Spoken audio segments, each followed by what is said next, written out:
Malawian camera. Yes, Comrade. Good evening, Comrade. How are you? Yes, comrades, how are you? And good evening. Maswera bwanji ndipo muli bwanji. Comrades, zachitika lero izi ku Mzuzu kapena kuzomba. People have marched ku Mzuzu anapanga demonstration. They've been victims of the demonstrations yomwe yachitika ku Mzuzu. It's a very sad situation that we're in. Komaso, it's quite unfortunate that these things are happening while the president is here in the north. Chakwera ali kumpoto kuno koma zinthu zikuchitika kumene ali kumpoto uko kumzuzu uko, things are not okay. Ana atidwa tear gas, anthu achita march. Even the airport has been vandalized or somehow put on smoke. Anthu aonesa kukwiya kwawo for the first time mulamula wa Chakwera kuno kumpoto. This is a repetition of what happened in 2020 in 2010 or 2011. It started like this in the north. Anthu akumpoto akafika saa zoti they are misbehaving against the leader, ndio kuti afikapo penipeni afikapo. The leader mean business kuti na apa zingavute zitani, ndio kuti anthu akumpoto is enough. Now what does this mean to Chakwera? This to Chakwera means nothing. Chakwera meni mamzire ne Lazarus Chakwera palibe choena kunapo chachilendo apa, as long as he tastes sugar and salt in his mouth. Chakwera akamamva sugar kukoma kapena nchere kukoma mundiwo kapena mwina mwine mose zokoma izi, for him his brain becomes flat and frozen. Because to be honest, for 5 years Chakwera in office, first 100 days we have been telling him what to do, and he has been telling us what he's going to do for us. Nothing has happened. Palibe chimene Chakwera apanga. So when these things are happening now, it's a wake-up call to Chakwera and those people in MCP and those people surrounding this president. This president, Chakwera, is very dull, if not too dull. From day one or from 100 days in office, ena fitinazo nakali utawawa president awawa ndo kanika. Even his behavior towards the vice president, wow. Zinangwa mwezi bawana chocho. Basi Saulo Sima kumamsara vice president kumamsara mpaka Saulo Sima natani kulibe eko lelori. But now what we're seeing is the justification of the dullness of the president. The president has shown that he's not a person that really opposition. This Chakwera in office today is a new man from nowhere. We didn't vote for this man. Maybe this one is a twin brother to the Chakwera that we used to know when we were in opposition together, crying together, making plans together, how to defeat the government of that time, DPP. Timapanga maplani abwino olimbikisana tonse kugwirana manja tichosepe boma la Nyasa limene nthawi imeneyo linalo Nyasa la DPP ndi apita Mthalika la makadeti. We were well organized, well focused, and we could speak good. We gave hopes to so many people that when Chakwera kapita ku State House, things will change. But the opposite is now what we're witnessing today. People are marching on the street. Mfuti zikulira, matie gasa kumveka, ame atuka ku barracks, trying to control the situation or to pacify the situation. But even though akuza kupanga choncho, but still more, the action itself has told Chakwera that he's a failure. For me, I don't call Chakwera a failure, but I just call he's a dull president. He's one of the dullest leaders we have on earth today. Because kuyankhula mala ndeta yankhulatu.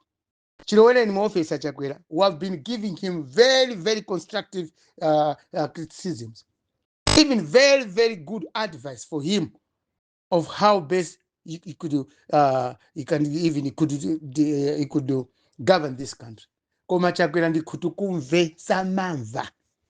The man is too arrogant, irritative, arrogant. This is what Chakwera is. When people are complaining, him with smiles. When people are complaining and when people expect Chakwera, he speaks the opposite of it. The man is very flat. Very, very flat than any other leader. How can people demonstrate when you are there in Mzuzu? And you can see this president what has been doing while in the north. Palibe munthu wanzeru yemwe achakwera kumanapo naye. Chibweni kumpoto kuno angu kumandi anthu omwe ifeyo tikuti machita regarding ngati anthu opanda pacha. People with no influence in any governance issues. Anthu omwe saziwa ndale mezi maendera, anthu omwe saziwa chitukuko. Ndamene akumandi achakwera kuno kumpoto. And see how north is on the map in terms of development. Miseu tilibe yabwino kunoko. Anthu amene akumandi achakwera ku state road akuyenda miseu ya mapothole. Magamoti amene opanga haya akumaonongeka and repairing them. They are too costly to repair them. So Chakwera today, the city ya Nunkampira, literally, city ya Mzuzu. This is for the second time. It reminds me when I was also a young guy. Timapanga match Mzuzu against the Boma DPP. I know we did it better. Tinasintha zinthu. Koma sakale chizowerezi kuti president ngati sakumva tizimuzuzula choncho. Komanso president yo alipoyo amene anthu akumpangira zimene zizi must understand why people are doing that. And the people amene apita kumastiti kumakachita match. The president himself must understand why people are doing that. And for how long are they going to be doing that? Of course, we are going towards elections. Had it been the president, he's got that apathy.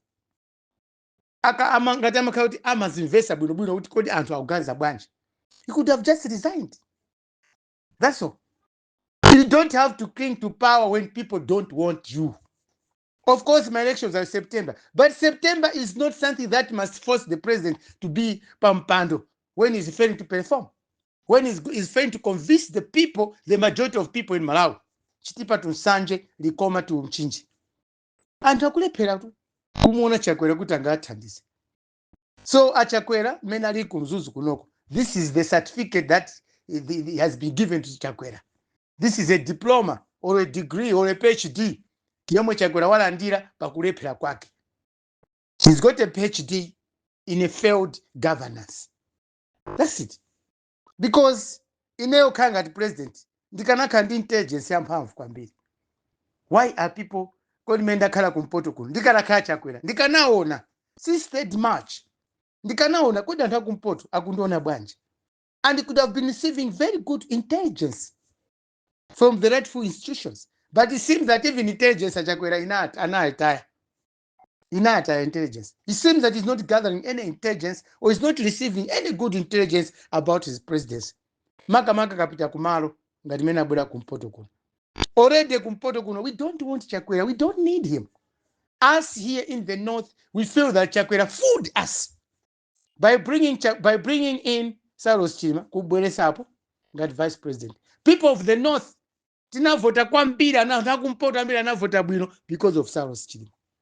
And the president must know this. Akanaziwa ndithu president, he should be bearing in mind that people Chakwera ngati anawina boma kunoko. Even looking at the number of votes imene anatenga Chakwera pa 2019, you could see good people never liked Chakwera here in 2019. And it was quite good or quite lucky to his side that Chakwera, that election was nullified by the Concord.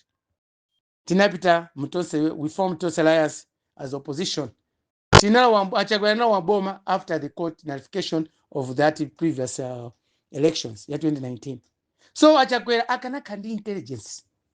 Why people are saying all this? If he get the same, why does Samuel Wara hate me? Akanaziwa kumpoto kuno kodi chifukwa chani Samuel Wara amandida. Akanaziwa zimene zizi. Maybe he could have strived. He could have strived to say no. Kodi Samuel Wara ndilo kumanaye bwanji. Or sending the intelligence to Samuel Wara to meet him so that he moves as many Malawi to food. Because we can't just be waking up in the morning kumaoza Malawi kumayankula ma audio for the sake of just speaking or enjoying the words or enjoying my phone now. We speak because we love this country. Tima yankula kwa zuzula Chakwera. Tikulikonda ziko la tuli. Desi timafuna chikondi chatu chizisokonekera because of poor leadership ya Chakwera. Posamva ndi mtima wao wopanda nzeru. We don't want this. So akana karantages bezangoti kodi Wara Germany nazakuti. Sometimes what we speak zimonanga zizopheka. But it's not easy to construct a sentence yozuzula Chakwera. Timakati uganiza kwambiri. Tikamakamba zinthu amene matisatirana kuti ndikambe zimene ukamba papa izi. I sit down and think and reason wisely. Nimaganiza oda mala ndauze channel lero. So gorewa bwino wa Chakwera anauta yaoka chilowe ni bomba. Because when he was in opposition, I'm very bwino. But now Malawians ndikusimikizana Chakwera tinaika pampando. He never wanted to be the leader of this country. Samafuna okhala president. Amangofuna muntu okangonjoya ku State House. This is what now I'm just discovering from this man. Zachikonda makamba aliko opposition zimene mmene Mzuzu la boma chizungu chabwino chija. That was just a lie. It was a lying door taking him through government. Amango nama boza basi. Zinjama nena zosezi. Masente sama kamba olimba ntima. Kumakamba ngati muntu hoti a philosopher. Yet the man is not even far much behind. Far much away from being a philosopher. And Chakwera ndi philosopher. And now you can see Malawians, this man understand he got about 9 points, if not 6 points. Kupita Chancellor College, he did anapanga za ubusa. Maybe could have done a different course. Or zina apart from ubusa. Because his background as a reverend, this man is nowhere to be seen as a reverend or a pastor. I don't come to Basi, just another opportunist by telling lies to people, convincing people to win elections and do nothing while in government. Look at the many challenges that were faced with Chakwera as a country. Our kwacha yatu yatiratu mhamvu against the dollar, rand, or any foreign currency. Taonani many mad admark inata admark. All those institutions, zomazimapeleka chakudia kapena forex Malawi. Palibe you cannot show. Palibe chimokuchona, ma farm institute. Kama invest yatu haku Malawi, ana kama za school, no jobs. Ana kumatuma ku Israel, kukazala cabbage. Panopa, cabbage yemo ndila fesi kontikoza kuzala, ndupanga export ku Egypt. I mean ku Israel. But what is happening now? Ana watu wakani ma cabbage ku Israel. How are you going to get forex out of that? Of course, it's a good deal. Some families are benefiting. But this is not the way how to do things in the country when we have got fertile lands. Tindi malo kuno kumalago, tindi nthaka zabwino. Tikoza kulima zichiri chonse chabwino, chomwe nthaku Israel kuza magula from us. Rather than sending our kids to Israel, working hard in farms, making Israel a great nation. Whereby here in Malawi, ana omwe aja, ana ashita graduate, kuena si, Mwimba, I mean, all the colleges. My investor anatu apuzira. When we Chakwera Kawanzeru, you could have made these students or these kids, these children of ours. Aganapa atua. Azirima, azigura nchito zapa mwamba with this modern technology of farming. Malawi could have been a very good export country rather than being an importing country. So Chakwera, he's got no intelligence at all. And this is quite painful. When we look at a leader, whoever smiles, Pasiko Chakwera, Ama Sekera more than 1 million times. And you wonder what is he smiling at? But when we come on the table, the working table, Chakwera has never sat down on a table in office thinking about an ordinary Malawian, a Malawian who gave him vote. Even forgetting the people who campaigned for him 2019, 2020 to be in government. Chakwera anaseka makutu.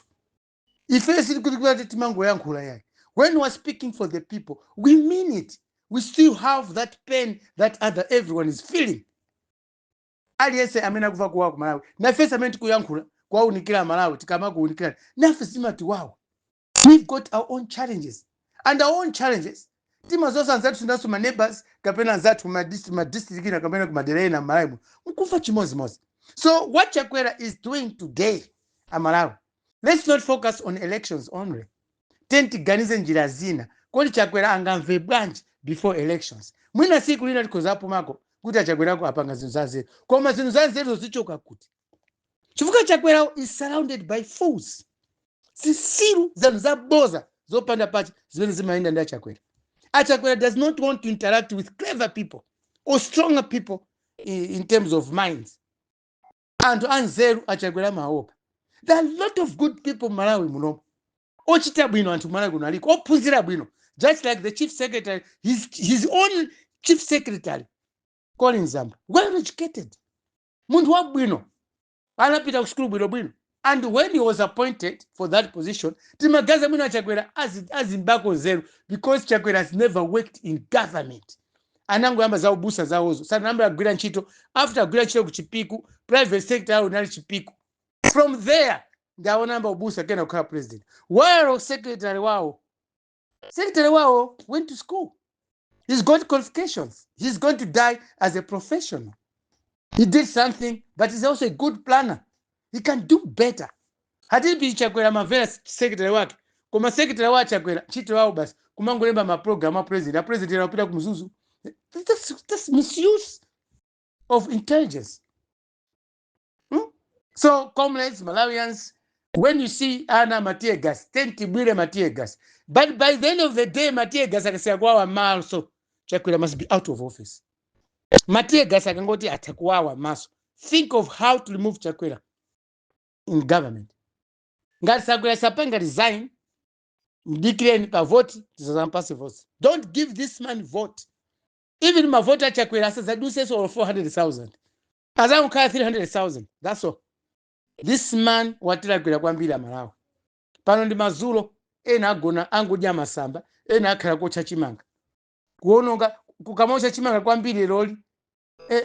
Ndembu kuita naso njala yakusogoloto. So comrades, Malawians, about Chakwera today, when we have got a fool among us, he's the president. Ngati panopa mwakhalapo ngati iniyo pali chisiru kapalibe chisuru pamene mwakhalapo. Chisiru chachikulu ndi asogolera athu a Chakwera.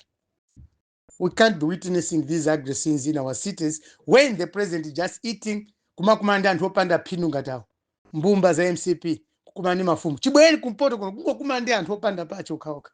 People with no value in them. People who are not even development cautious. Ngati mafumu akumpoto. Safuna chitukuko kuti mafumu akumpoto. Amafuna azidya zinthu zokufa zokha.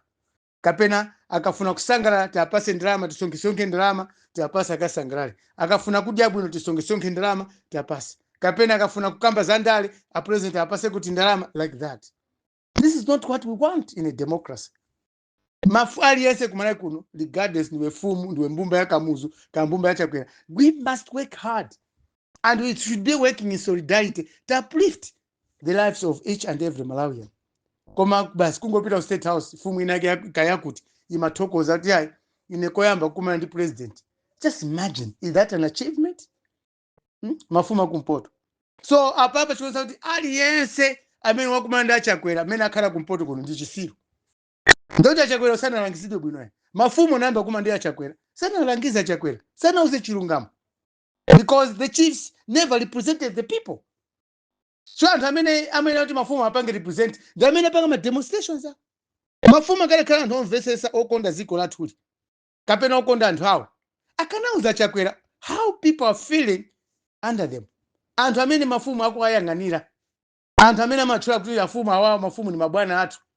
Tradition. Mafumu akanatenga message yabwino telling Chakwera the first day mafumu anapita ku State House, ku State Lodge kumzuzu. Akanamuza Chakwera chilungamo. These things could not have happened. So kanamuza chilungamo Chakwera, you could have addressed Malawians while here in the north to avoid this. Komaso Chakwera could have gathered intelligence from the National Intelligence Bureau or Service, NIS or NIB. So Chakwera is working as a president without intelligence. Mafumu kumandisha Chakwera ku State House, no intelligence. Angoja basi zokoma nkamwa, ndizokoma nchere. Ndi sugar. That's all. This is not what we call good governance. So comrades, Malawians, I seriously condemn violence. Also, I seriously condemn the tear gassing of innocent people. I mean, kuwawa. Our police must be professional. Our police must also advise their commander-in-chief or Mkuru police president. Our president is lacking intelligence from police and the military and whoever. And the president is blank. He does not receive any good intelligence to avoid some of these ugly scenes that we have just witnessed in Mzuzu. Comrades, Malawians, I'm very sorry, but wherever Chakwera is, we need your words on this. Also, we need you to change. Tipase niko nimpata Chakwera tipumeko kulephera mwalephera nthawi yayitali koma panopa anthu akutoperani. Pa ulemu wanu inuyo Chakwera, just resign. mwina mafumu anangolakwisa kapena amene mwakumana mbumba zakamuza kumzimba kapena zakuchitipa ngati sizinakuuzeni kuti kumene achokera mafumu ndi mbumba zimene zafika ku state logical kumuzi kusanasanzike kuti akakumana ndi inuyo chimene mwauza chimene adya ku state house uko ku state logical anthu kunoko sanadye kunja kuno. So Mr. Chakwera, wherever you are, you must know that this country is not for you. This is our country, and we made you to be the president to do the rightful thing, not to intimidate us, not to invite the people who don't have value in your governance of this country. Comrades, Malawians, when there's a fool today, the president is a fool. Good evening. Malawian, Camera.